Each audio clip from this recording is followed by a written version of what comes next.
time is approximately forever.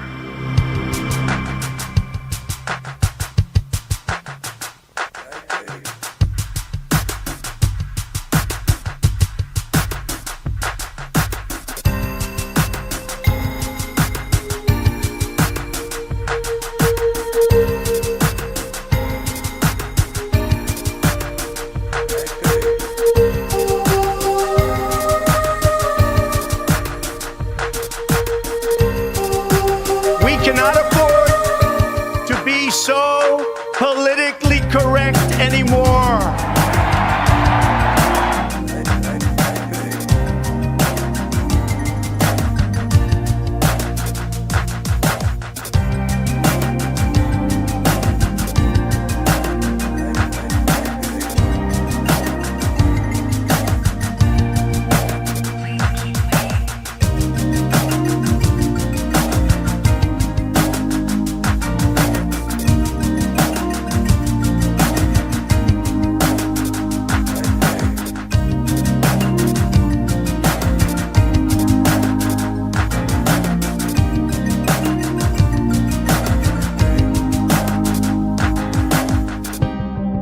Americanism, not globalism, will be our credo.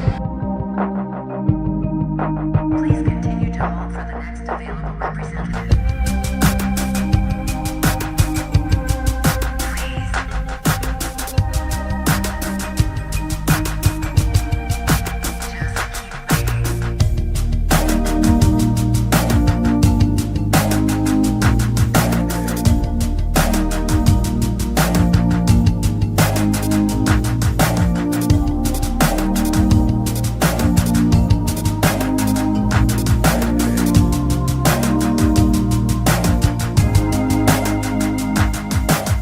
Americanism, not globalism, will be our credo. We appreciate you waiting and waiting. What is it you're waiting for? Do you even know anymore?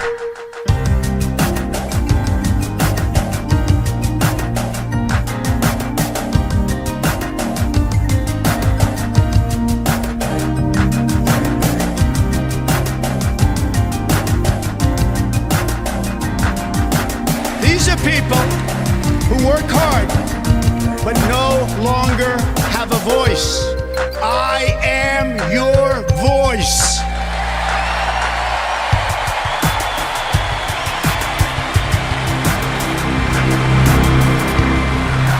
Disconnected. Hello, everybody, and welcome back to a brand new live stream. Good to be with you guys on a Thursday night. We have a lot to talk about tonight. We will be getting some of the super chats in the mix later on. Probably going to do about a good 25-minute segment. We have to talk about the state of the 2024 election. We have people that are saying that Biden is surging, and it is true that he has gained a little bit in the polls. And we have to talk about what it really means. Does it really matter? What's the deal? Is it being overstated? Yes, it's being overstated. No, I'm not going doomer mode, but it is a wake-up call that this election is not going to be won on autopilot. More likely than not, we have to make sure that we win the battles in the media. We win the propaganda war. We manage to get enough voters voting.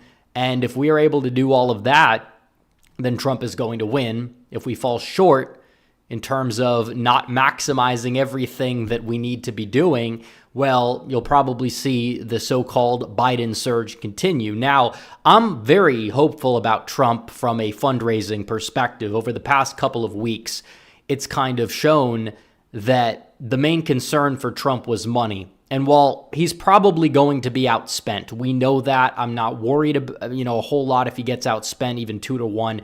It doesn't matter, but you have to have a presence. You can't run a campaign without any money and expect to win. Hillary outspent Trump 3-1. Biden down the stretch outspent Trump by a sizable margin as well. Trump spent a lot of money early on. A lot of it was burned by the incompetent Brad Parscale, among other people. By the time that you kind of saw the shakeup closer to election time, it was maybe a little bit too little too late in the fundraising department. But still, what you're seeing is the RNC and Trump. We always hear Biden and the DNC of $123 million. Last month, they raised $65 million, which was huge. And it shows how awful Ronna McDaniel is. She's gone. Now what do you have? You have a competent leader, and you have somebody that is also competent in Lara Trump that is beside him, that is kind of, I guess you would say, making the brand a little bit more friendly to the base, because you have to have that, gap bridged between the, more establishmentarian guys and the average, voter, your average Republican primary voter. And the new RNC apparently is doing that. And you see fundraising through the roof for Donald Trump over the past month. He's doing a fundraiser where he is projected to get like $40 million. And then there's another one where he's projected to get another sizable amount. It's like, there's a lot to be hopeful for in that department. And Biden's campaign is being run by crazy people.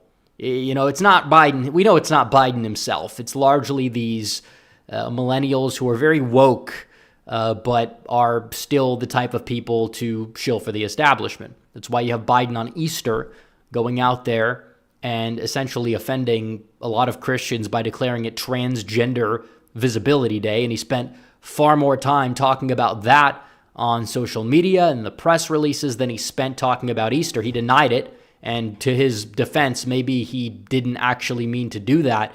But still, that's what happened. It's what was declared. So you're seeing who's behind his campaign. His war room accounts are all awful. They're very insufferable individuals that are behind it. And it kind of reminds me of some of the primary campaigns that we dealt with in the primary. I'm not going to name names. But like I said, there's a lot of reason to be hopeful. The polls also show Trump leading. They never showed Trump leading. Trump has not trailed the aggregate going all the way back to September 11, 2023. So that's nearly, you talk about October, November, December, January, February, March, April. That's almost 7 months where he's been leading in the aggregate. And is it true that his lead has narrowed from like a 2 to 3 point lead? Now it's at a 1 point lead. Yeah, I don't know how long the lead is going to last. I don't know if he's going to see a rebound. We could talk about reasons for why that is. Are pollsters adjusting methodology? It's possible, but still there's reasons to be hopeful. And you look at the state polls, mainly, not named Franklin and Marshall, because that pollster came out today out of Pennsylvania. There was a poll that had Biden up 10, but Trump was leading the last poll. And there is nothing that caused a 10-point shift in Pennsylvania over the past month. You cannot convince me at all. Biden's approval rating is not fully recovering. He was down minus 16. Now he's down minus 14. On the economy, he's down minus 18. And if he wants to, fall back on the economy as a reason for him to gain, maybe he's going to gain some Democrats to approve of him on the economy, but those people largely were going to be voting for Biden anyways. This guy's an incumbent president polling at 46%. He could win the popular vote by 3 to 4 percentage points. He's still not guaranteed a victory in the Electoral College, and there's that. So you look at the polls, and it's like, besides the ridiculous Pennsylvania, if you take the outlier out, he's up in all the key swing states. He's going to have 312 electoral votes if the polls are right, but also by 5 in Georgia, by 5 in Arizona. Republicans were not hopeful. I was not hopeful about either one of those states a year ago. You can go back and look at my predictions. I said Trump would win through Wisconsin, Pennsylvania, and Nevada. It's going to be a close race. I said those were the states to focus on. Now it seems like he's shoring up Georgia. He's shoring up Arizona out of nowhere. And it's like, whoa, what's going on here? And primary turnout data for Trump has been pretty good compared to Biden's data. I will say that. Now, Wisconsin was a little bit of an iffy state in terms of that, because Biden did narrowly beat Trump in the turnout game, but also you had very poor weather on election day, which is why I tell people to vote early if they know they're going to vote. You have no reason not to, because if there's going to be a snowstorm and you're just not going to be able to vote because you can't get to the polling place. What does that exactly say? I mean, I think that's a big reason why also Trump's base in Wisconsin, very low propensity. In the primary in 2016, he only got 35% of the primary vote in the state of Wisconsin. And if you look at the county map of Trump v. Biden, Trump beats Biden in the WOW counties. He beats Biden in, a lot of those deep red counties in the north, but in the Driftless area, Biden prevailed, but those counties have been trending to the right with Trump on the ballot. So I'm not really concerned about that. I think Trump is the favorite in Wisconsin. I think he's the favorite in Michigan right now, and Pennsylvania. That seems to be the toughest nut to crack for Donald Trump as well, but we'll really just have to see. But either way, he's in the lead. He's in a very good position. We talk about, the polls are tightening. Well, Emerson's poll showed Trump gaining. He gained in Emerson. He gained in Rasmussen, although Rasmussen is a pollster that I don't really consider to be the most legitimate. I mean, Quinnipiac is basically the left's Rasmussen. They tend to always be the overreaching pollster for Trump, just like Quinnipiac is the pollster for Biden that usually overestimates him, but not by a ridiculous amount, because Quinnipiac moved right. Morning Consult, that one changes every day. But, even Economist moved right. So you look at all the polls and you're seeing mixed results. Some pollsters are moving to the left. Some pollsters are moving right. What this tells you is that this election should not be taken for granted. That's all it means. It doesn't mean that Biden's surging, because there's really no evidence that Biden is surging a lot when it comes to his own personal approval. Has his job approval gone up because some more favorable polls have entered the aggregate? Yes, but he's down by, 14.7. The spread at times has been, even in January, it was lower than that. So you see, ups and downs and ups and downs. If he starts to continue that surge, well, maybe then it would be something to be concerned about. But what issue is he doing well in? Foreign policy is a disaster. I mean, you look at what's happening overseas. You have all these conflicts. Now Ukraine is going to enter the UN. Yeah, I wonder what's going to happen when that happens. Or not enter the UN, enter NATO. Imagine what happens when you will see that. You think that's going to de-escalate the tensions? You think that's going to end the war with Russia? It's going to actually just increase it and make it even more of a problem. You see what's going on in Gaza, the Israel-Palestine conflict. Biden can't seem to, win over supporters of either side. He tries to play both sides. It's not working out for him. Donald Trump, on the other hand, he is somebody who, some people will say he's playing both sides too, because he correctly acknowledged the fact that Israel is losing the propaganda war, which is technically true. I mean, you look at what's happening with the uncommitted vote. You look at the young people and their support for Israel. It's at an all-time low. So looking at that, it's objectively true. But at the end of the day, he's somebody that, people would acknowledge that the attack would not have happened if he was in office, and it wouldn't be that much of an issue. And it's probably very true, because a lot of these conflicts that were, on the boiling plate a little bit before Trump took office, a lot of them were kept at bay. And now that he's gone, and now you have a weak, mush-brained figurehead leading this country, well, the conflicts are back. They're getting out of control. So foreign policy, his approval rating is so bad. He's down 23 points on foreign policy. You look at inflation, he's down 26 points, and that's with inflation coming down, so to speak. And is it going down? Kind of. In some ways, it's the rate is decreasing, because that rate was not sustainable, but you can't put the toothpaste back in the tube. Gas prices are going up. Gas prices are getting out of control. Immigration is Biden's biggest disaster, and I think this is the number one issue that wins Trump the election. Nothing needs to be talked about except the border. And when it comes down to it, all issues run through the border. Every single issue, whether it's the economy, whether it's even social issues, because you're importing people or letting people come in. If they get the right to vote, they're going to be voting left on those issues by a ridiculous amount, but you're allowing the country to be invaded, and you literally did the executive action to allow the country to be invaded. You could have fixed it at any time, but instead you wanted to deflect blame to some border bill that would have made the problem worse. That's not exactly going to help him out. That's why he's down 32 points on immigration. The economy, that's his strong suit, actually. But at the end of the day, it's the economy. Would you rather have today's economy or the economy in 2019? Most people are going to say the economy in 2019, even the economy in 2020.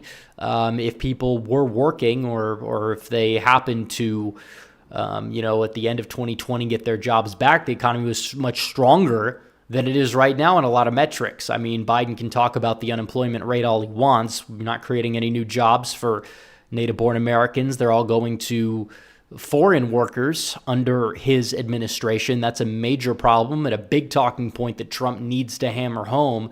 But also, you talk about what's going on regarding regarding some of the job security for a lot of people, auto workers. That's why Trump is polling so well in Michigan right now. On top of that, wage growth compared to inflation. Wages finally started to grow faster than inflation, but it's not really by enough to make a difference. It's not correcting the past 3-4 years, which is a major problem. Wages are not growing up, or they're not going up, I should say. And it's causing a lot of Americans to feel financial insecurity. And while some people could point to some of these polls like The Economist, Biden's only down 9 on the economy. Well, the last poll he was down by 7. That poll tends to be his best poll regarding the economy. And that is true here. Harvard-Harris -14. Previous poll is -14. Fox News, he's down by 23. CNBC's down by 21. And also in The Economist, 50% of Americans say the economy is getting worse.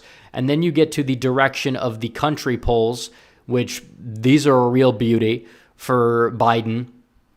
Okay, that's actually better than it was before, but it's 26%. When not even 26% believe the country is on the right direction. And that's like a high point. It was 23, 24. Now it's 25.8. It's not even at 30%. Less than 30% of the country believes that the country's going in the right direction. Almost 2/3 say it's going in the wrong direction. The rest don't have an opinion. Is that a good thing for the sitting administration? It is not. It is not. And that basically is it. So there's a lot to be, I guess you would say, enthusiastic about.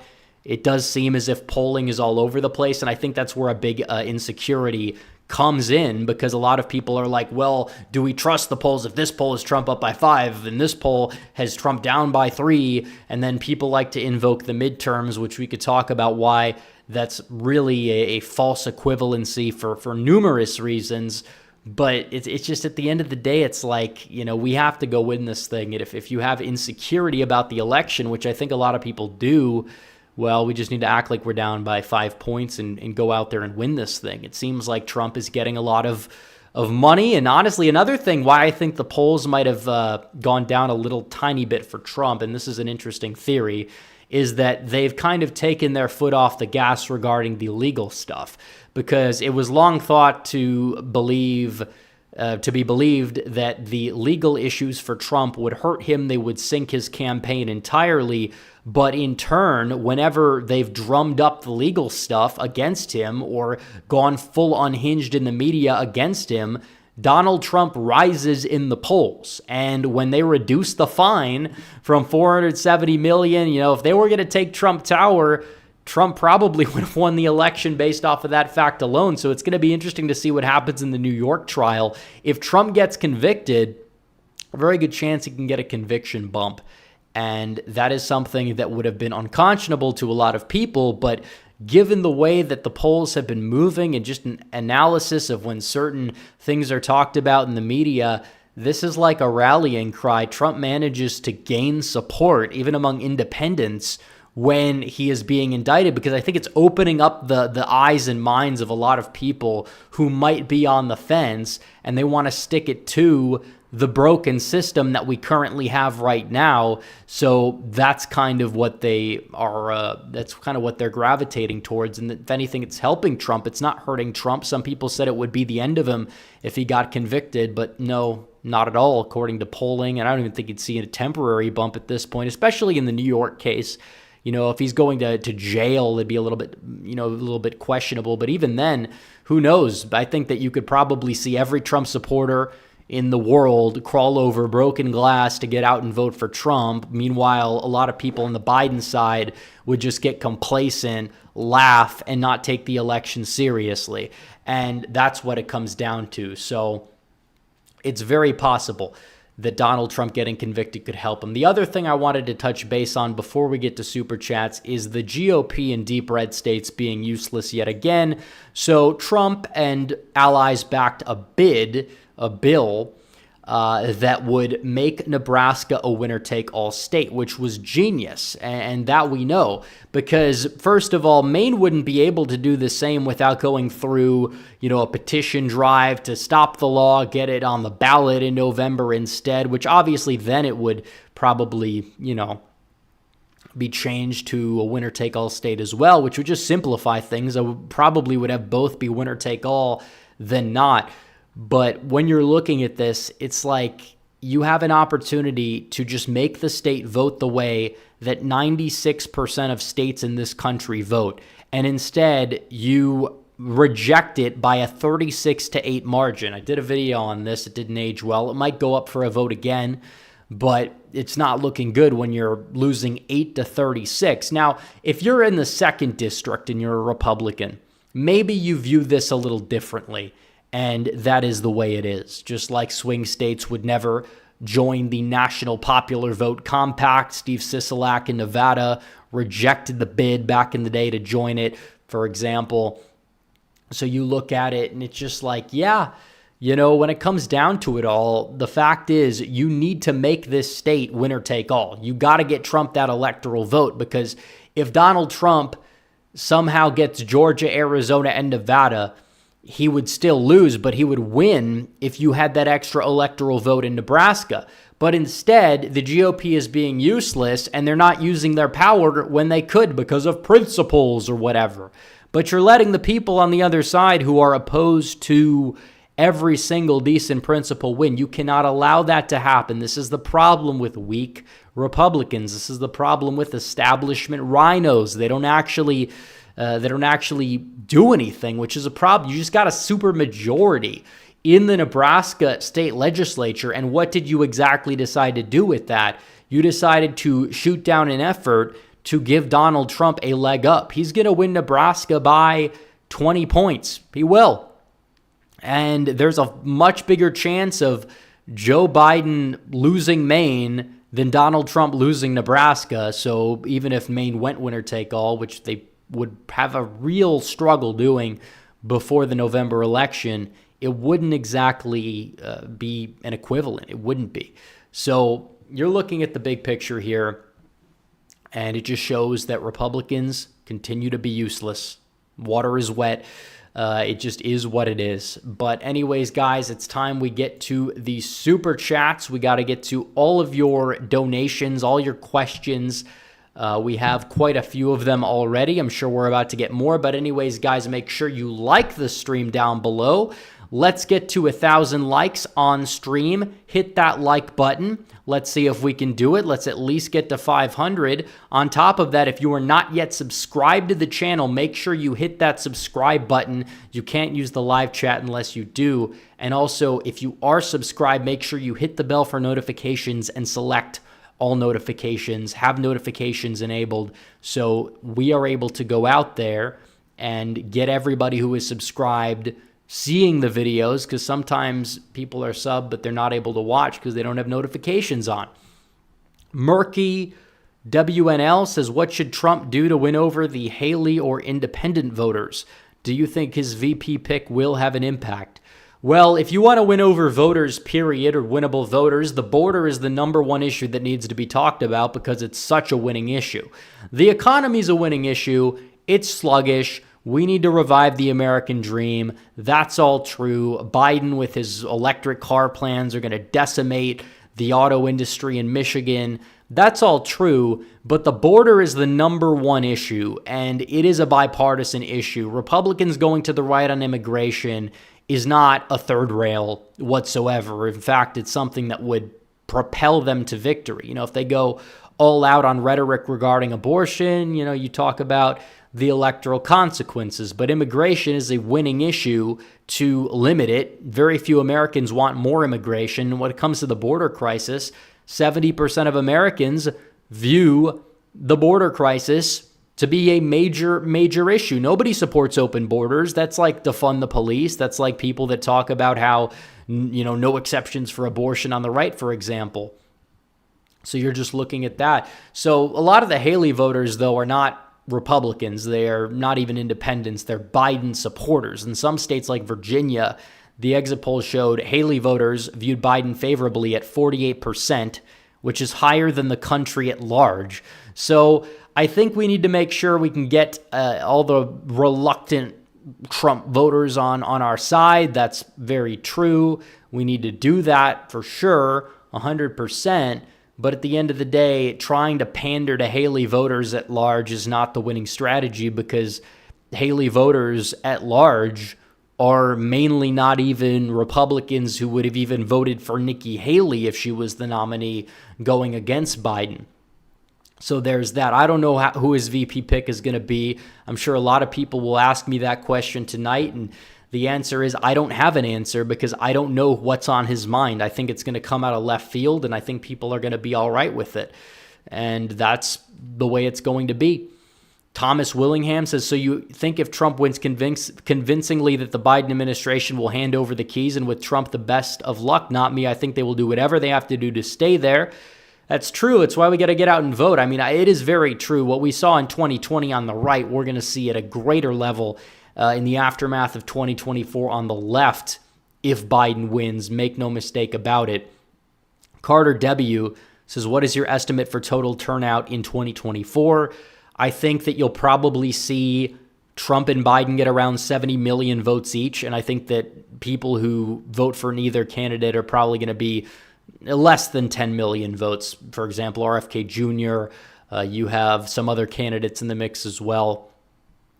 So there's that. Thomas Willingham, we already did that one. Johnny Heartdog says, let's see, if you had a choice between losing the House majority for 9 months, then having an America First majority after the election, or keep the majority but also keep the status quo, which would you choose? Well, the long game would work, arguably, but you don't want to hand over the House and have, more bills being passed through that are just going to destroy the country. So it's a good question. I think that you could say that if we're guaranteed a Trump presidency and a actual conservative majority after the election, I would take that. But there's just a lot to that we really just don't know. Stephen Kanizik for $20 says, I'm not saying the 2024 election's secure, but if Pennsylvania was in play, Franklin and Marshall wouldn't need to come out with a poll that shows Biden up by 10 just to keep Biden at his 2020 results in the RCP aggregate. Yeah, and this is true. Trump is polling well. I mean, you can't deny that. And when you look at Pennsylvania, Biden is leading the polls in Pennsylvania by 0.1%. But there's no way that Franklin and Marshall and Wall Street Journal both are going to come up with polls that tend to be that contradictory. One of them is wrong, and the one that's wrong is probably the one that would be 11 to 12 points off base with the other polls in the mix. That's true. I mean, Susquehanna had Biden up by 5, but their previous poll had Biden up by 8. Franklin and Marshall went from Biden up by 1, and it's now Biden up by 10, but Trump gains with, Trump, for example, he gets to 40% when they poll the third parties, which doesn't really make any sense why he would gain if there's more candidates in the mix in his raw vote total. But also, it's like this pollster has a tendency of being off, and there's not a 9-point shift in the past month. You can't sit there and make that case. And again, 431 voters in the sample. The polls that have Trump up have a 600 vote sample, a 1,000 vote sample, and 1,149 vote sample. 431 voters, that's a big margin of error for one, but I think it's far outside the margin of error. 5.7, I think that's kind of being nice to Biden on that point. So, yeah, I think the poll is just nonsense.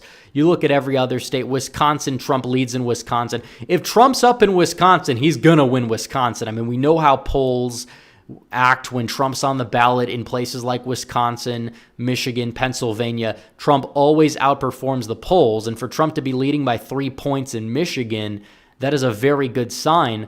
Biden hasn't led a poll in Michigan since October. And before that, it was like September when he had a lead, and it was barely a lead. Trump has never trailed he hasn't trailed in the Michigan aggregate for a very long time, and I don't think that's changing. I mean, you see what's going on. Biden's take on the auto industry is not popular. Trump courting union voters.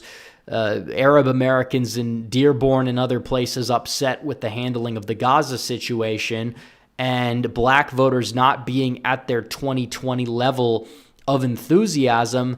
That kind of is a recipe for disaster for Biden in the state of Michigan, and part of that maybe even in Minnesota as well, where the third-party candidates are really going to eat into Biden's margin of victory. So let's see. On Point Politics says Trump is still holding his own in the polling despite us getting later into the election cycle. Is this going to be a call-in stream? By the way, next stream will be a call-in stream. This stream is not going to be a call-in stream. Citrus Peppercorn says Stein got matching funds and might be on 45-plus ballots. Well, she was in 2016, so I'm not surprised. The Green Party is also going to be on the ballot in Arizona for the Senate race, which is likely going to help give Kari Lake a leg up as well. So that is an important thing to consider. Jimmy Payne says, I heard the Biden campaign wants to hire new pollsters to implement new polling strategies. Sounds like polls will be less reliable from now. Well, I mean, the Biden campaign doesn't control every single major polling firm. If, in fact, it's mainly his internal pollsters. He probably wants to fire his internal pollsters because they're showing results that are not making him look good, and he's frustrated and he's upset about that. Cool Blue 71 says in 2020, every 69,000 raw votes was carrying in Pennsylvania by a percentage point. Biden won by 80,000. Biden plus 10 in PA suggests 700,000 votes. I dismiss the poll. Yeah, you're not going to see a swing of that many votes in any state.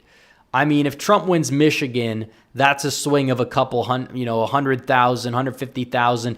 That's huge. You're not going to see a swing of 700,000 votes in Biden's column. That is ridiculous. Sam Madsen says, what do you think is the reason for Biden's slight polling bump? Is it because he spent $50 million on ads in the past month? I think it's part of it. I think he's getting more partisan Democrats on board. I'm not talking about the Gaza uncommitted crowd, but I'm talking about people on the fence who were not answering polls in his favor. But, we always knew that Biden was not going to end up polling at 45% in the final aggregate. It is what it is. And now that Trump has money to spend on ads, it's definitely going to help out Trump a lot in the long run. Alex says, why is the RNC such losers and yellow, I don't know what that means, yellow belly, I don't know what that means, but the RNC is different now. The RNC has changed, which is good. So the RNC is improving. The GOP at large needs a lot of work, and it needs a lot of work in deep red states. We always talk about running these America First candidates in swing states and swing districts, and it's like these people would probably be better served running in deep red districts or deep red states where we actually need people to reform the GOP and push the Overton window to where it really needs to be. Mitchell Ryan says, what do you make of China and other countries buying vast amounts of gold and pushing away the US dollar? I haven't really heard of that, but what's going on with the currency market, from what I understand, has always been pretty volatile. Johnny Heartdog says, I'm neither Democrat or Republican. I'm a conservative constitutionalist. Unfortunately, the two-party system is what we have, so I vote Republican. Well, that is just the way it is. We don't have a parliamentary system.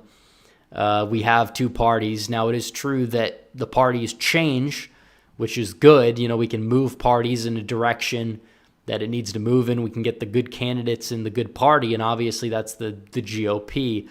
It's just something you have to live with. It's not something that's all that enthusiastic. But Dova Budgie says, even if every citizen of Pennsylvania votes Democrat, I will personally make sure that Pennsylvania flips red. The only way Pennsylvania goes blue is if I am stopped. Well, that is definitely the mindset to have. Dropped Harp says, I think Trump's numbers will boost after the VP pick. Yeah, possibly. Dova Budgie says, Yellow Belly is a coward. I didn't know that until now, but that does accurately describe them 100% of the way. So that's it for Super Chats for now. If you guys have any more Super Chats, feel free to send them in. Otherwise, we could just talk about the current state of affairs. I want to get to your guys' questions in the regular chat as well. So let's see. Somebody in chat asked who J.D. Vance is. J.D. Vance is the senator out of Ohio. Now, is he going to be Trump's running mate? That's a big question mark. I personally don't know if he is going to be, but we will have to see at the end of the day. I don't know. It's going to come out of left field. We're not going to know Trump's running mate or even his real short list until we're probably 2 to 3 weeks away. He's probably going to announce it in June. I don't think he's going to rush to make that decision. Johnny Heartdog says, I don't know what to make of Mike Johnson at this point. Well, Mike Johnson is too nice, and that is his fatal flaw. He will give the Democrats what they want, not because he believes in it, but because he wants to keep the government open and is afraid of a shutdown. And that's a problem. His voting record beforehand was near perfect, and it's very possible that his voting record or his leadership with a Trump White House would be a lot better, and I would want to see what happens. I'm not going to be one of these people that wants to vacate him because we already proved that we can't get anyone better. I mean, he's not ideal. He's dropped the ball frequently because he's too nice, and that's a problem. Now, if Trump is president, it's a little bit different because he is in line with his agenda on paper, and he can then go be MAGA Mike, but right now he's caving Mike. Now, you see like MTG, though, she's trying to raise a motion to vacate him, but she's not doing it because she genuinely cares, because McCarthy was doing all this stuff. She was his biggest lapdog, his biggest cheerleader. For some unknown odd reason, she's fallen from grace, and now Mike Johnson she wants to get rid of for doing half the same thing, or even if you want to say it's fully the same thing. It's all selective. She's out for revenge. She's kind of just fallen off, and it's very difficult to really try to make something out of that. Mitchell Ryan said, did you hear about voters registering without IDs? Do you think they're trying to register deceased voters? I don't know I looked into it, and I couldn't find a lot about that. I will say that website has shown big registrations in Texas every week or something like that. I don't know if that's legitimate. I think those are applications for something. I don't know if those are people that are all registering without IDs. I haven't seen the actual registration stats out of Texas to really make sure that that's what's going on. So I can't really comment on that. If it's true, it's a big problem. I don't know if it's true. It might be something that's exaggerated. We're just going to have to wait and see what is the explanation. Why are voters being registered in some states on it, but not as much on others? I don't know. Philip Garcia says, any word on pressure campaigns on the Nebraska legislature to change it to winner take all? This could very well decide the fate of the republic. Well, if Trump gets 268 electoral votes, well, there's a lot of people that are supposed Republicans that are going to have that on their conscience. So it's just a disaster. Rich says, does mail-in voting worry you in Rust Belt states?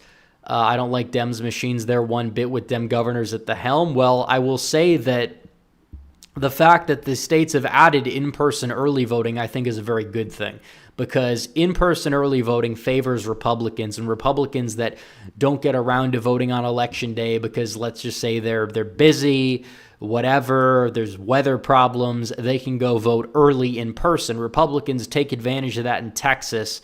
It's causing Texas to turn a corner. They do it in Florida, they do it in California, they do it in North Carolina. We got to go out there and we got to make sure that people show up in places like Michigan, Wisconsin. I know it's more so in Michigan than it is in Wisconsin and Pennsylvania. Pennsylvania, in terms of the mail system, is probably the reason why I think the state might even be the hardest to win out of those three. But we just got to wait and see what happens. We got to turn out at ridiculous margins. Sam Matton says, how bad are the midterms if Trump wins? I mean, probably, I think they'll lose the House, but the Senate, I mean, they might not lose any seats in the Senate because Georgia's Senate seat is already blue, and if Kemp runs, that might actually flip. North Carolina's, Republicans in 2018 did fine in North Carolina. They won the House popular vote. I wouldn't be too worried about that. It's hard to oust an incumbent senator, period, in a swing state, let alone a swing state that moves right. Susan Collins might hold on. So what Senate seats are Democrats even going to get in 2026? I just can't see it. I don't really see them going out there and winning any of them, to my knowledge. Now, what it comes down to is, a lot of these governorships as well, because you have a lot of vacant Democrat governorships, and I think that Republicans would be favored in a lot of them if, you had a Democrat in the White House compared to Trump, but it's not like they couldn't possibly take Wisconsin if they have a good candidate. Maybe if Eric Hovde falls short in the Senate race, but falls just short, maybe he could run for governor. I don't know. Let's see. And it does seem like Evers has moved left during his second term, so I don't even know if he's running for another term. Walk Talk 21 for 10 says, what do you see happening in Europe when Russia wins? Not because I feel they will win, but I also think an October surprise could be a second Wagner rebellion against Putin. I have no idea how that's going to impact the election. I don't think Ukraine is the number one issue for a lot of voters one way or another. I mean, foreign policy at large might be like 5% of the public sees it as their number one issue when it comes to voting. And a lot of those people probably are going to be voting for Trump because Trump's foreign policy was so good.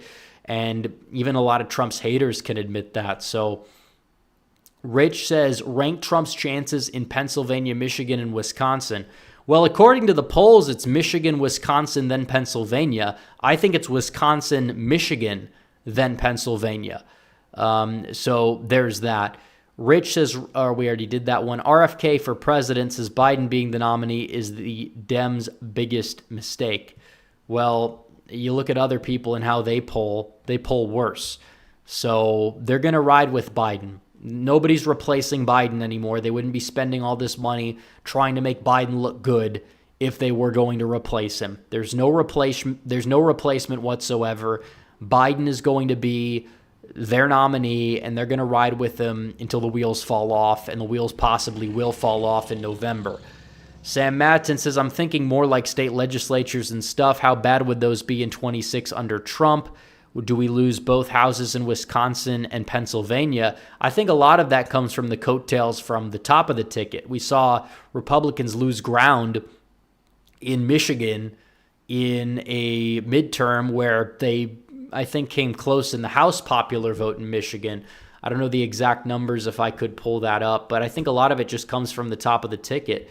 And a lot of people don't really research state legislature races when they're going to be voting for these people. So if they're going to be just voting Republican at the top of the ticket, then down ballot, they'd be more likely to end up voting more, Republican, for example, if they're voting for a Republican governor or Democrat, vice versa. But yeah, 2022, the House popular vote was, it was Biden by 2 in the state of Michigan.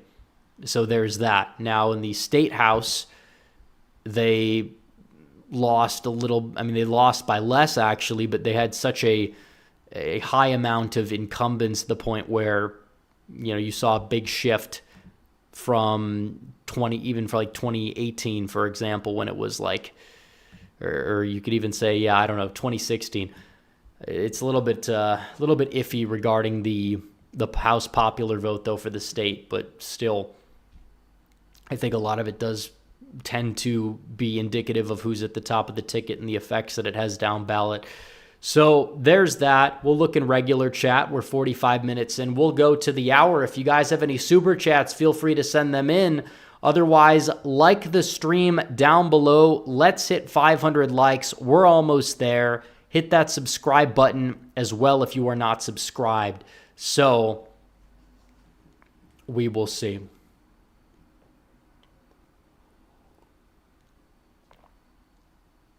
People are talking about RFK Jr. and if he's going to split the vote of the Democrats or if he's going to hurt Trump. I think he hurts Biden more than Trump.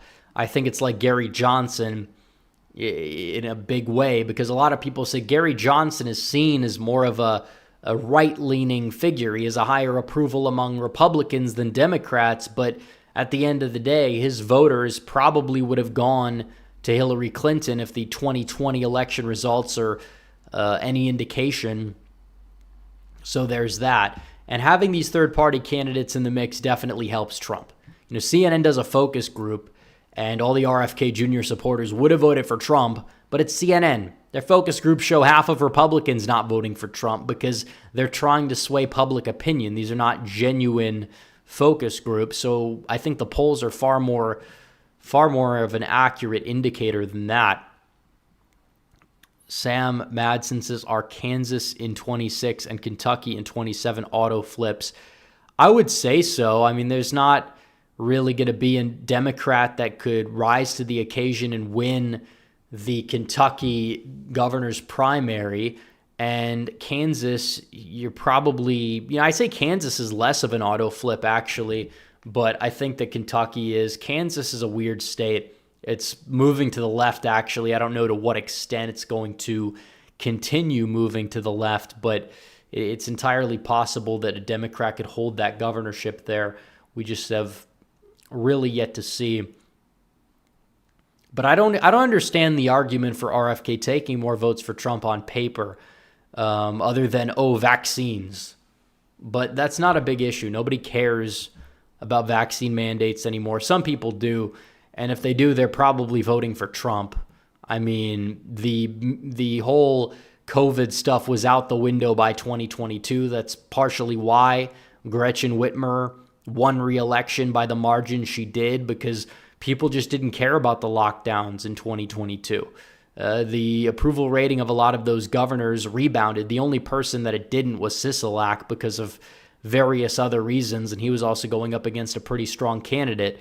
And also, Nevada is moving to the right, and hopefully we can capitalize on that by making the silver state the ruby red state this November, but we have yet to see. Also about Florida, because somebody said, what about Florida in chat? They have weed on the ballot. They also had weed on the ballot in 2016. And they also have, it was medical marijuana, but still, and abortions on the ballot. Is that going to energize some Democrats to turn out? Possibly, yes. Is that going to make a dent? No. Will there be crossover votes for Trump and the referendum? Yes. The referendum probably is going to get close to 60% of the vote, but it needs to hit 60% for it to go into effect in Florida, so maybe it wouldn't. But it's like, I don't know how they let these things get on the ballot in the first place, but I don't think it's going to impact things very much. Abortion is not as much of a big issue as it was in 2022, and even then, it didn't hurt Republicans all that much in 2022. It hurt Republicans in certain places where people, certain candidates for governor ran a campaign where they said no exceptions, and obviously we see what happens. In 2012, Republicans were losing states like Missouri and Indiana at the Senate level because of candidates saying controversial things about abortion and exceptions, but it's sad that you can't have the position that even liberal Western Europe has on abortion anymore. And that's unpopular. It's unpopular to call for a national 12-week ban, despite the fact that the baby could feel pain at 12 weeks. And all the countries in Europe who are very liberal, that Bernie Sanders wants to supposedly model part of the economy on, those countries tend to set a limit at 12 weeks nationally, but we can't have that here for some reason. You know, if you say liberals here, they don't even want to ban late-term abortion. They will just say it doesn't happen very often, but it shouldn't be happening at all. You have thousands of elective third trimester abortions every year. Those should definitely be banned as soon as possible. We have to move the Overton window. I'm not going to hate on somebody because they aren't coming out in favor of a national ban entirely, because it's not caving to oppose that. It's quite the opposite, actually, because you would just be laying down and just taking it electorally. When it comes down to it, any further restriction is positive and moves the Overton window. Sam Madsen says there are pro-abortions amendments on the ballot in Nebraska and Missouri. Do both of those pass, or can we beat them? Maybe Nebraska's. I think that in general, the Arkansas one is probably the best chance that we beat one, because we passed one in Louisiana that was the trigger law, and it actually outperformed Trump. So there's that. Ken Bagwell says, are the polls underestimating Trump like 2020? It's possible. We don't know. That's the problem, is we just don't know. And the primary results, to some extent, you could say, are all over the place. You can't fully go by them. And that's where the insecurity comes in regarding the prediction aspect, is you just don't know what to predict. But we do know that Biden's unpopular. We do know the border is a huge issue. If Trump can just talk about that down the stretch and have Biden trip over himself, it's fine. I'm not upset that Trump is doing less campaign events. I don't think he needs to do a ridiculous amount, especially right now. You know, should he do rallies? I think his more intimate events, like the one he did in Michigan, the one he did in Wisconsin, he needs to be doing those. They don't cost a lot of money. He needs to cut corners in that department. You could sell out an auditorium. Just do stuff like that. Make it a more intimate campaign in these states. Relate to these voters. Focus on things that matter for 2024, and you're going to be in a very good position. That's kind of what it comes down to. Rich says America is the girl boss capital of the world. I mean, I guess I think the West at large with feminism has kind of just made itself into that. Mitchell says, do you think Trump should secretly supply RFK with money to possibly pull away more votes from Dems? Well, it depends. RFK Jr.'s campaign, he's leaning into the left. And I don't know how people are saying this guy's just he's a center-right conservative. He's not at all. I mean, the guy, he's on vaccines. He's more, I guess you would say anti-establishment, but that was the far left's position on vaccines up until about 10 years ago, when they just caved into the establishment. I mean, that's pretty much it. There was a big anti-jab wing of the left. And there was that on the right, too, with the libertarians. Not like the cringe libertarians, but you had the Ron Paul types back in 2012. They were anti-jab to a certain degree. And Trump in 2016 on the debate stage was talking about how he's skeptical. And all he said was accurate. And, you don't need to be pumping these kids with X amount, just less over time, etc. Gabster13B says, what is your take on the medicinal recreational side of weed? I'm a user but fall heavily under all policies of the Republican way, but that am I insane? Well, it's a lot of people, quite frankly, that do that. I mean, I feel like it's more of a generational thing for a lot of people than it tends to be a partisan thing at this point, which again is kind of, if you're on the anti-weed side of things, it's not really something that's all that good. It's not really all that reversible in the current state of affairs. But I think that the cultural aspect of it. It's the left-wing drug. It's the left's drug. Libertarians, they kind of are just like the conservatives that get high or whatever, but it's like, it slows people down. That's my take on it. It slows people down medicinally. If it's actually for medicinal reasons and it's not like, oh, we're going to just let anybody get a med card or whatever, it's fine. And a lot of people get mad when I say that, but it's true. I mean, it doesn't need to be legal whatsoever. I mean, there's no reason for it. I don't think people need to be going to jail for a plant. That's the straw man we hear. But a lot of the people in jail for weed anyways are pleading down from like assault charges and things like that. They're not actually just going to jail because they possessed weed. You know, I think it should just be a fine. It should be a fine. Shouldn't be a ridiculous fine, but it should be a fine. You know, it shouldn't be something that is that's legal. It sets a bad precedent, I think. Of course, there's going to be what about alcohol, this, that, and the other thing. I just think legalization has had more drawbacks than positives. You see billboards all over the place, weed this, weed that, weed this. It's like, is this the country that we, want to live in? You could talk about decriminalization as opposed to legalization. Decriminalization would be preferable because you don't see the billboards everywhere. So that's what it comes down to. Let's see. I think that's the last super chat we have, but we'll see what chat has to say. I think that there's some stimulants or some uppers that you could make a case for legalizing, but I don't think a lot of people are ready for that conversation yet, because certain substances will keep people alert. They will keep people focused, but people get slowed down by these things. It's not exactly ideal. Lovers of Green says the best news of 2024 so far is the MSM layoffs. They refuse to drop Jan 6, the COOF, and the vitriol against normal people. If WAPO and Lorenz get fired, society will heal overnight. Yeah, I mean, honestly, at the end of the day, she's just a punching bag. A lot of these people are just punching bags.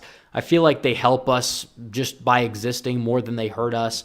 Nobody watches CNN anymore. The left has MSNBC. The right has Fox News. CNN is watched by precisely nobody outside of airports, Planet Fitnesses, and they're gay now. So, I mean, I've always been. We talked about that in the last stream.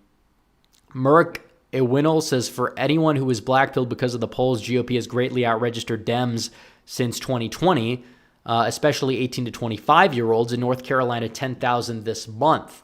Yeah, I mean, it's looking up. It really is in a lot of aspects. Arizona registrations are going up.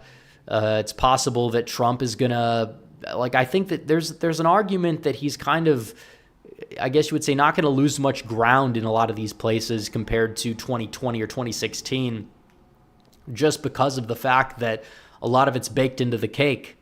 I mean, is Trump losing voters that voted for him in 2020 in any meaningful amount? That's what it comes down to. If Trump gets all 74 million of those voters out to vote, then he's going to win, because Biden is not getting 81 million. He could get even 75. He could win the popular vote. It's meaningless. It really is. Gabster13B says 26 years old, disabled, 101st Turkey. My generation is lost, but I'm hopeful. I convinced a few friends to the Trump side of things, so we're hoping to flip Virginia.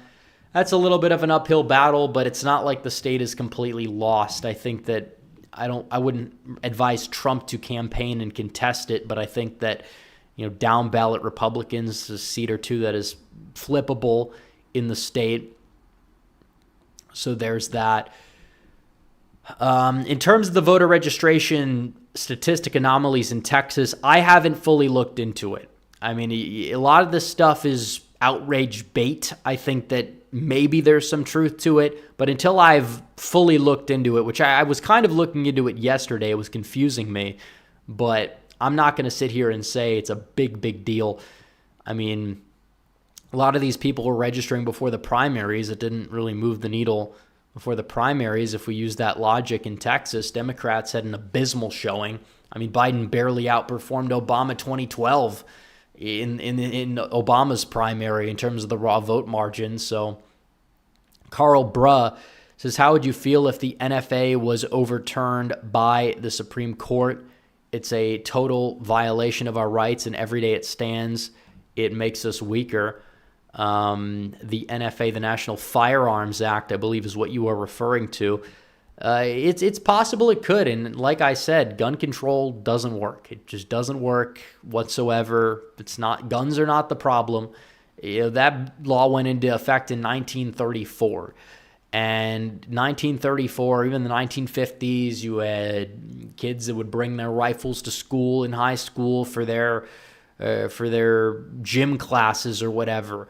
They used them. Now you see mass shootings. That's a recent phenomenon of societal sickness. And that's not because of the guns, and getting rid of the guns is not going to stop them. It's really not. Lamar Jenkins, say it with me, Senator Gallego. Yeah, I wouldn't go that far so fast. I had him winning in my recent prediction, but Gallego is not a strong candidate. He will have money, but he's a beta boy. He's got a beta face. He's going to get emasculated by a girl.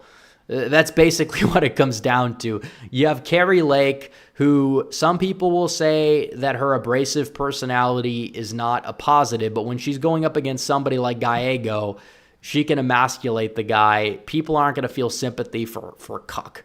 They're not going to. I mean, the beneficiary of Gallego is that he has a lot of money, and they're going to try to make him, they're going to do what they did with John Fetterman. They're going to try to make him look like he's some moderate or somebody who connects with the people of Arizona, when in reality, he's a deranged liberal. And he said a lot of things. Everyone wants to talk about Lake insulted McCain. Well, Gallego has said a lot of things about McCain too. But for some reason, the McCain people are going to slobber all over him because they have Lake derangement syndrome. Dollar for Dollar says, I think the Galactic Empire are the good guys, TBH. I don't know what that refers to. I have no idea what that refers to. Is that like some Star Wars thing? I don't know. I don't keep tabs on that stuff. Sam Madsen says, who are the Trump Gallego voters? The Trump Gallego voters, I mean, probably you have some Hispanics. I mean, I can't imagine there's going to be a lot of them, though. Lake does well with Hispanics anyways for Republicans. She outperformed Trump in a lot of places where you had heavy Hispanic populations. I don't know. I don't really know who these voters would be. I just don't see it. So, yeah, everyone's talking about my reaction to the last super chat. Yeah, I don't know. I said that it probably isn't. I just don't get the reference. I don't get a lot of references. Trump and the RNC raised $64 million in March. They did. Heard Fetterman talk recently. He's better. Yeah, I mean, he's kind of sounding more coherent after his stroke, but I mean, like, he's also sounding more coherent because he's acting like a moderate, which is going to help him probably get reelected and stay in office in Pennsylvania. A lot of people thought he would get there and be like a Bernie Sanders Jr., but he really hasn't. Manny says, was Reagan a rhino? He was anti-2A and pro-amnesty. Well, Reagan did a lot of irreparable damage to our country, and that's not something that a lot of conservatives are ready for. Was he a total rhino all around? No. In fact, if he was not the nominee in 1980, you would have had a worse rhino in Bush to assume the presidency. So I wouldn't say he was a full-on rhino. He did some good things, and he did a lot of bad things. He's overrated. You know, people revere him on the right way too much. It's not 1980 anymore. Reaganism is not going to solve all our problems. It's just like, if we're still talking about Trumpism in 2050, for example, it would be a little disappointing that we wouldn't have built on that. Brando Commando says, cheers from Gen Z in Milwaukee. Gorka says he knows who the VP is. Specifically said it's a he and is not on the talked about list. Well, Gorka has been saying that for a long time. It doesn't mean that it's necessarily true. So,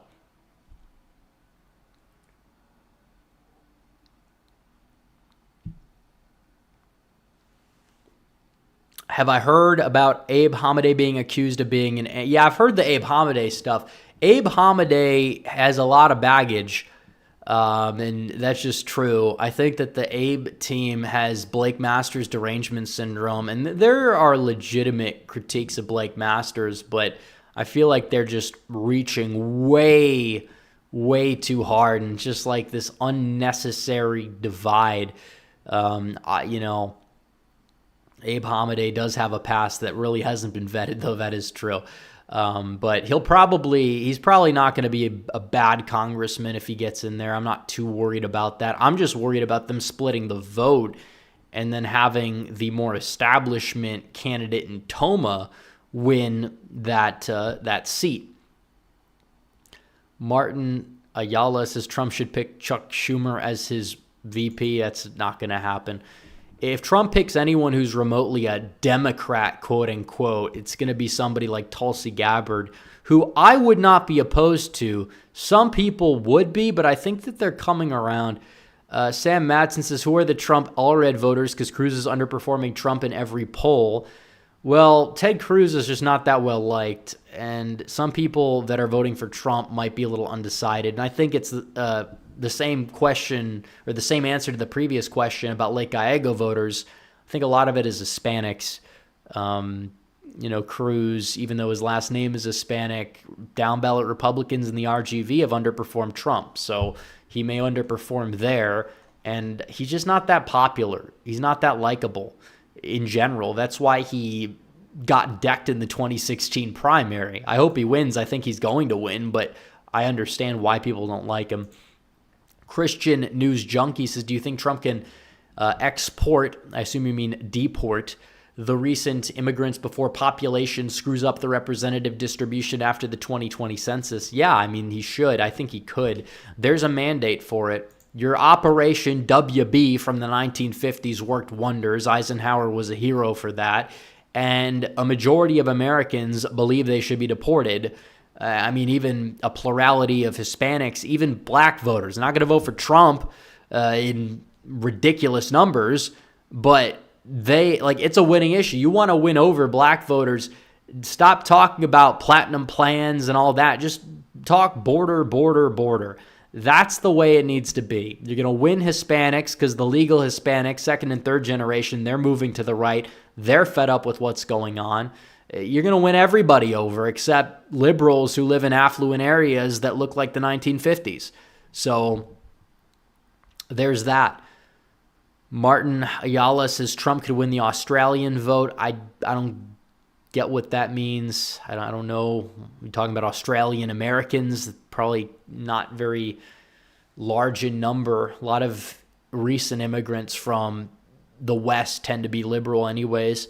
So can Trump get 15 to 20% of the black vote? I think in the mid-teens is where he possibly could get. Now, I saw an interesting poll that showed that while nearly every black voter who voted in the Georgia primary supports Biden over Trump, the vast majority of black voters did not vote in that primary, and those who did not vote preferred Biden by just a 76 to 24 margin, and Trump is in a good shape with that demographic. But these people that are going to vote or that say, yeah, we like Trump over Biden, we need them getting out to vote. I mean, the polls don't necessarily dictate turnout, and then we see some likely voter screens. Yeah, it's too early to screen for likely voters at all, but the likely voter screens make Trump lose a couple of points in some of these polls. It's like, we got to make sure this is fixed. We got to get people out and we got to get people voting. Make no mistake about it. That's what we got to do. So, favorite exercise in the gym, the bench press is the gold standard.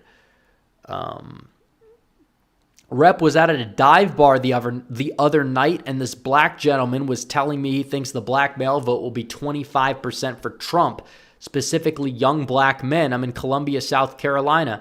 Young black men, 25 is not that out of reach. Now, it's not a very big portion, though, of the black electorate even, but it is true that younger black voters have less of a direct attachment to the Democrat Party. Even though they're still going to vote Democrat, it's by less of a large victory. So there's that. Y'all are why it's embarrassing to be conservative. Why is that exactly? I don't know what he's talking about. Let's see. How would I describe my political position? Moderate, far right, far left. I just say normal. That's what I say. I used to try to put labels on it. Are you a paleo-conservative? Are you a nationalist? I mean, it's like technically, yeah, to both of those, but I'm just a normal person who wants things to be normal. That's it. That's basically the way it is. And that's what we need to do. What's going on now is not normal. It's a disaster. And that goes for a lot of Republican politics as well.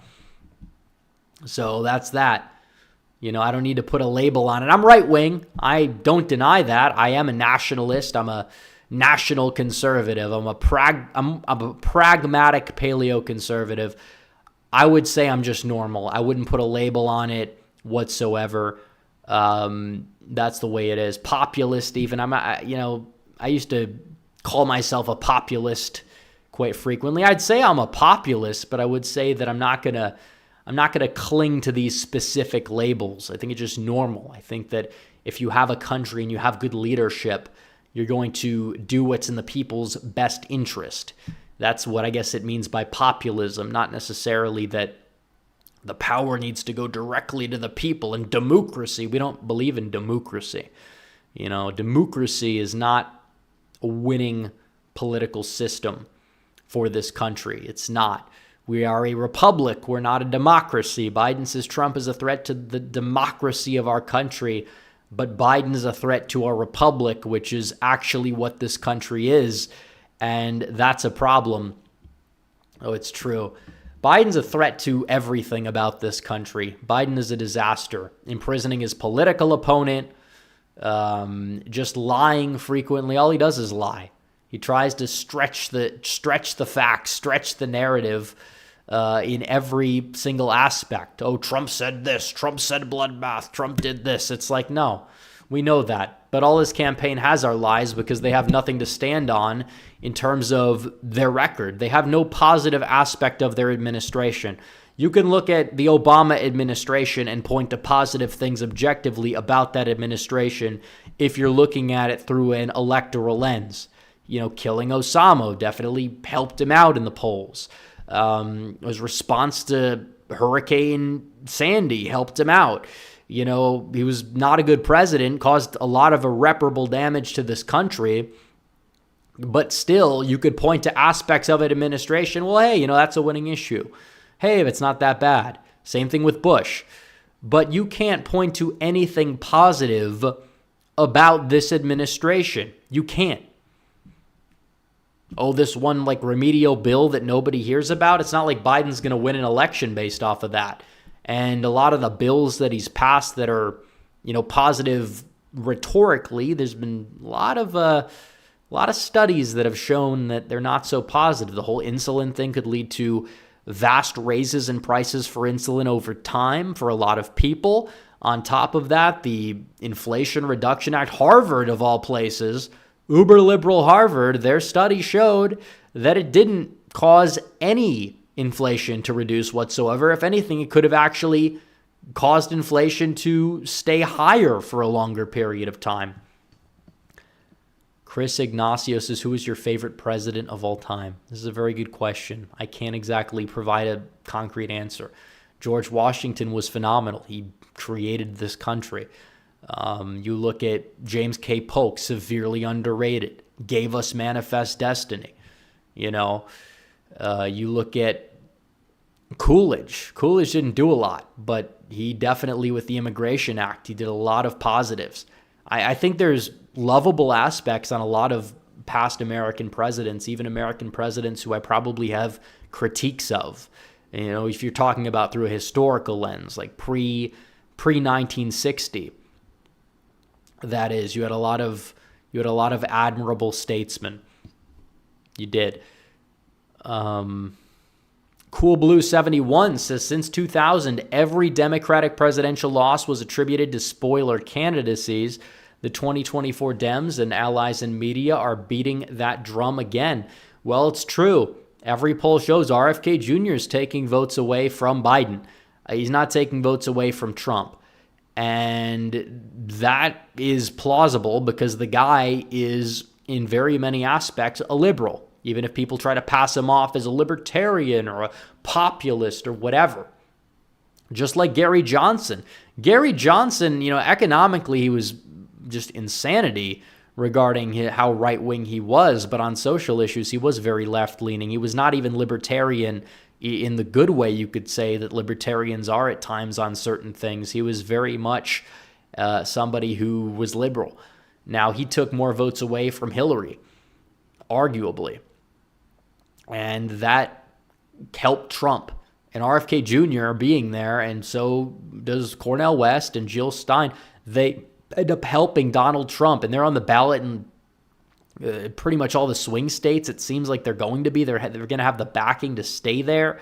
Democrats aren't going to be able to kick them off the way they kicked off the no-names back in 2020, and the Libertarians aren't really running anybody of note to what I understand, so it's not like they're running somebody that's going to be a big spoiler for Trump. It's like, yeah, I think that you look at the big picture, it's like looking up. And honestly, if I am a libertarian, if I am somebody who is interested in meddling in the libertarian primaries, I wonder why conservatives don't try to infiltrate it and vote for the most liberal, non-libertarian candidate. Because if they were able to do that, then maybe they'd put people in third parties that would take more votes away from the left. So there's that. But other than that, this will be the last call for Super Chats. We're going to be ending the stream momentarily, but like the stream and subscribe to the channel if you have not yet subscribed. We are going to be back. We are going to be we're going to be live on Sunday, and I don't think there's any primaries that are coming up that are all that prominent. I know that we just had our April mini Super Tuesday, but the next big one is April 23rd in Pennsylvania, which again, Pennsylvania has more registered Democrats than Republicans, so I wouldn't entirely be surprised to see Biden end up coming out on top in that regard in the raw vote totals. But it'll be interesting to watch the uncommitted option, etc. And then on the Republican side, vice versa, it's a closed primary. Then you have Indiana May 7th, and you just have some, scattered primaries until June. But then you have down ballot primaries this summer, which are going to be more interesting. But there's not really a lot of them that are super contentious, which is very good for Republicans, by the way, because this was their big problem in 2022. And while it was good for business, it caused a lot of issues where Democrats would unify behind one candidate, and then Republicans would split their vote and fight amongst each other and then barely lose key elections. It's like you can't do that. Let's see. Sam Madsen says, who's the average voter that RFK takes from Biden? Probably some, I wouldn't say boomer, but like Gen Xer or millennial who is upset with both candidates, who probably voted for Biden in 2020. Like, those people exist in pretty high numbers. Milky Way Gaming says legal immigration is good. Latinos are shifting are. No, that's not how it works. You look at the Latinos that are shifting are. They're not recent arrivals. They're third generation. The recent arrivals are voting 80-20 in favor of the Dems. And, a lot of the people coming in to the country now are not Mexican. Net migration in Mexico has not been going up. It's been going down. And a lot of the people that even come through the southern border, they're Central American, South American, but also you even have Africans and people in the Middle East. You talk about Hamas. Hamas is coming in through our southern border. That's probably more of a pressing issue for everyday Americans than what's going on in the Middle East, but it's not talked about enough. So you talk about immigration, that border needs to be closed, and it's not just a wall. It's deport everyone here, invest in technology. Trump, they're on the liberal media. They were saying Trump is evil because he wants to build a moat with alligators. And it's like, why not? Why not? Do you want to stop people from entering the country? You should, use every avenue. It's not like we sent all this money to Ukraine. A fraction of that could have built a wall. It could have built the entire wall, but we don't want to do that. They don't want to give Trump a win during his presidency. He built and replaced 500 miles of wall during his presidency. Wasn't enough, obviously, and we need to continue building the wall. Early on in the Biden administration, they were actually still doing it for a while, and Biden's approval rating was it was in the honeymoon period. His approval was above 50. People were not as upset with him at the time, but then he just decided to say, screw it. We're going to get rid of all these other policies. Border crisis happens. He's out of favor. Afghanistan happens. He's underwater. Inflation gets worse, etc. It's insane. So that's that.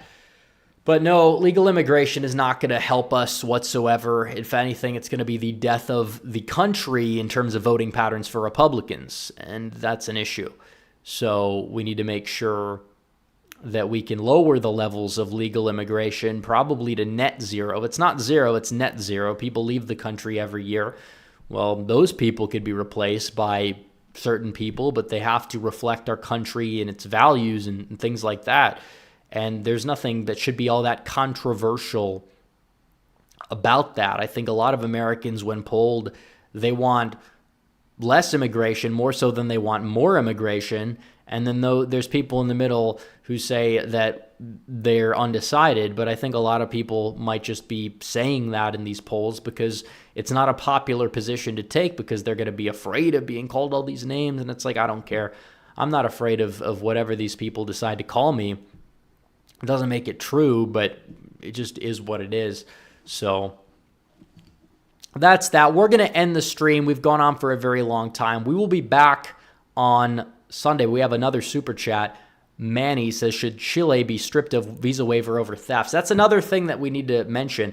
The reason why Michigan could be moving to the right is because you have a crisis. Everyone's like, well, the border doesn't affect you. It's just dumb, smug liberalism. It affects everybody. Every state is a border state. These people are in Michigan robbing and ransacking homes in Oakland County. These Chilean thugs, these migrants, these criminals. And it's a problem. So I think that a lot of countries need to be stripped of their visa waivers, and I think we need to shut down the border, and we need to shut down immigration for quite some time. And our country needs to heal because we're a sick country right now in many aspects as a society, and we can't fix that when we're importing more people who vote for the party that aids and abets it more so than anybody else. So that's that. We're going to end the show. Like the stream down below, subscribe to the channel, hit the bell for notifications so you never miss another stream. Follow me on social media. The links are all in the description down below, and I will see you guys in the next one. Red Eagle, out.